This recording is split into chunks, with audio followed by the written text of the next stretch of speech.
they're going to go to hell for eternity, and we can talk in great length, in great sadomasochistic length about the torture they're going to have, and we can all enjoy it.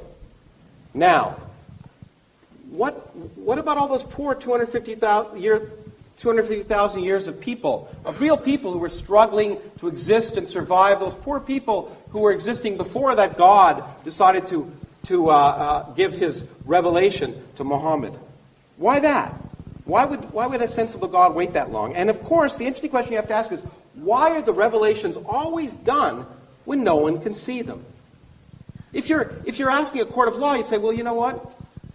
It just doesn't make sense. Why don't once it doesn't call down from the sky so everyone can hear them? Why is it always given to people in private who then claim they've had a revelation? Now, why should I believe Muhammad's revelations any more than anyone else's?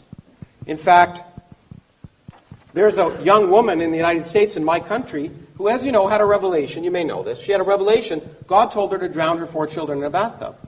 And she did. Because God told her. She heard it. She heard it. She had a revelation. It was real. She heard words of incredible harmony and beauty that she'd never experienced before in her life, and she drowned her 4 children. Okay, now she's in a mental hospital for good reason. Because there's no evidence. There's no that a sensible person would believe to suggest that God was telling her to drown the 4 children. Now, let me ask you, do you think Sharia law should be instituted? Oh, it depends how you define Sharia law. Do you know anything about Sharia law, sir? Well, I was going to ask you about it. I will teach you in the next round. Okay, good. Do you think, for example, that blasphemers should be punished? Blasphemers meaning? Maybe if I say, let's just say, and forgive me, let's just say I say that someone who married a 9-year-old girl is a pedophile. Yeah. And maybe that person is a prophet. Is that a blasphemer? Is that worth being punished for? Well, I think you should be educated first and foremost. No, maybe, I'm not saying it happened. But let's say I said that, I made that claim. Should I be punished? In a court of law with justice, there will be a form of punishment, yes. Okay. So what about if I openly questioned the existence of God? In fact, said openly and preached in a room that there's no God. Is that worth punishment? This is full in our history. We don't have a problem with intellectual debate and dialogue. Okay. I even mentioned the 8th century Dahriya. So if I say that Allah is not God, but Thor is God, and people should worship Thor, and I go, and that it's not blasphemous. Well, it's wrong and it's Okay. childish, but I will have a discussion. But it's blasphemous to suggest. Is it blasphemous to suggest that Muhammad isn't a prophet? Well, from an Islamic perspective, but you have to understand there's a difference between public intellectual discourse and great, being deliberately rude. Okay, well that's. But we're all great. for intellectual discourse as per this big debate. Oh, but you say I should be punished if I suggest Muhammad was a child molester. No. I wasn't saying that. Did you say that? What I'm saying is, in an Islamic law, for instance, if you were to speak about something like this, and you would be taken to a court under certain conditions, then I would be punished. There may be a punishment, but generally speaking, it would be more edifying and educational. But should there be punishment? That's what I'm asking you. Should there be? Oh, you're asking me if there should be punishment? I think we should follow God's law, of course. So there should be a punishment? I think there should be a punishment if you're deliberately harming anyone else. For openly questioning. Well, John Stuart Mill had the same opinion. Openly ridiculing.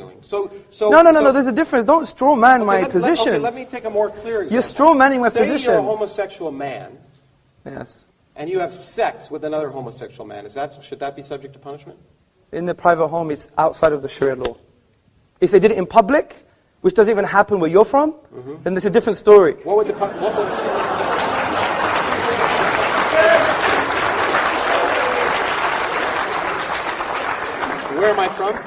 Where am I from? Well, you are from the United States of America. I see. And so it doesn't even happen in where I'm from. Now that's rude. But in any case, how's that rude? I thought you're an empiricist. It does happen where I'm from. All the stats. So two people in Arizona are out in the desert having sex because they really get turned on, and they're both men, and they have sex together. Yes. Okay? Is that punishable? If there's no one in the desert, no, it's not. Okay, let me ask you another question. Is homosexuality wrong? In the Islamic tradition, it's a sin. Okay, now here's an idea of why common sense should tell you that Islam, like many other religions, is not common sense. Because, of course, homosexuality is perfectly natural. In all animal species, almost, it's natural. It occurs with a 10% frequency. Okay? In fact, there are good evolutionary reasons for homosexuality. So in that sense, There's no reason and a fundamental... Why would a God who thought it was a sin make it natural among all species? I don't think the sheep, by the way, which 10% of sheep are long-term homosexual relationships. Okay? Why would a God who thought it was a sin create sheep who don't have a soul, who aren't able to think about it, be homosexual? That's the kind of nonsense that we have to ask, and the only way we can determine if it's nonsense is by looking at the world around us, not by deducing it, not by listening to the words of ignorant individuals and Iron Age peasants who didn't even know the Earth orbited the sun.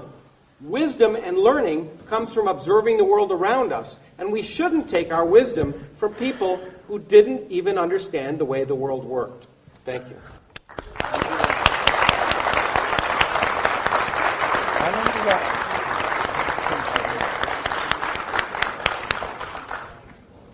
Professor Krauss, thank you very much for your presentation on the atheist worldview.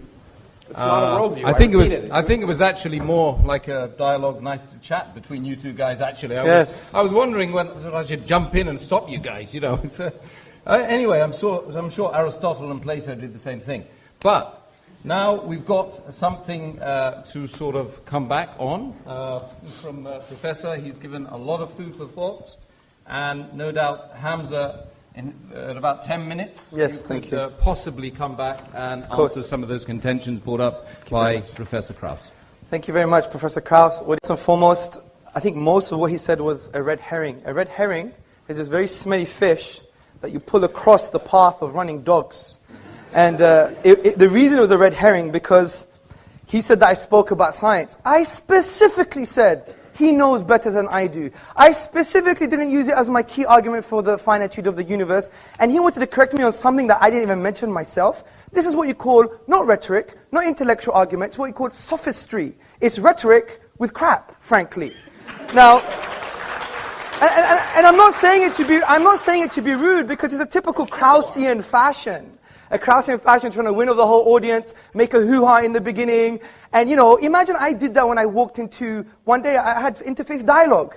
And imagine I walked into a Jewish mosque or a hall that was public, and I basically said, I don't want to do things your way, but I want to discuss with you, but I'm not going to do things your way.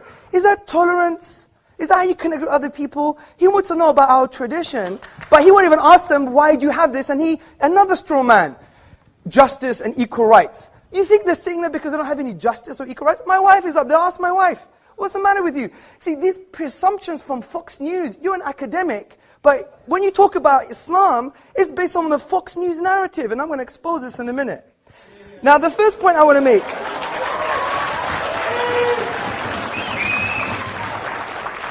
Now, you used the word a priori more than 3 times, but you rejected deductive thinking. I mean, isn't a priori deductive? I mean, you can't have your cake and eat it, sir. I tried to talk on your level. That's the first point. The second point I'd like to make. Actually, let me calm down. The second point I would like to make is that, see, we're not rejecting inductive arguments. Of course we're not. You're forgetting the inductive method, the scientific method. Do you know where it came from, sir? Do you know where it came from? I know, in fact, there's a remarkable scientific mathematical tradition in the Arab world, if that's what you're going to talk about. I'm going to talk about Ibn al-Haytham in his book on optics. Yeah. Read the works of David Lindbergh and others, historians of philosophy and science. And they say it came from Islam. You know why? Because Islam doesn't reject... No, they came from the Arab world. They didn't come from Islam. Well, let me give you the link. Let me give you the link.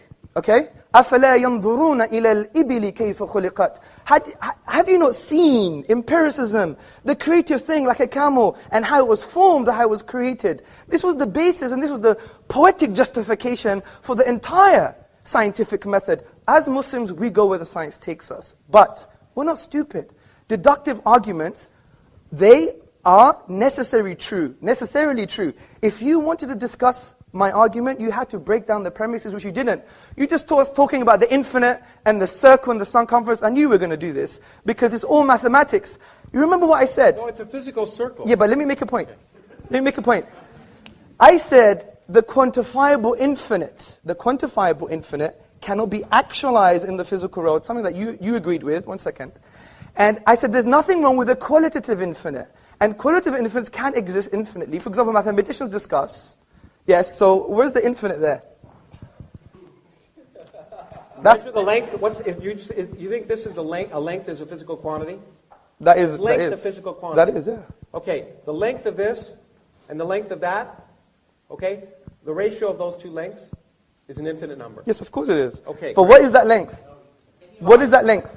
1. This is a length 1. Is 1 Krauss. Okay, These are pi Krauss. 1 second. Can you measure the straight line and can you measure the circumference? Yes or no?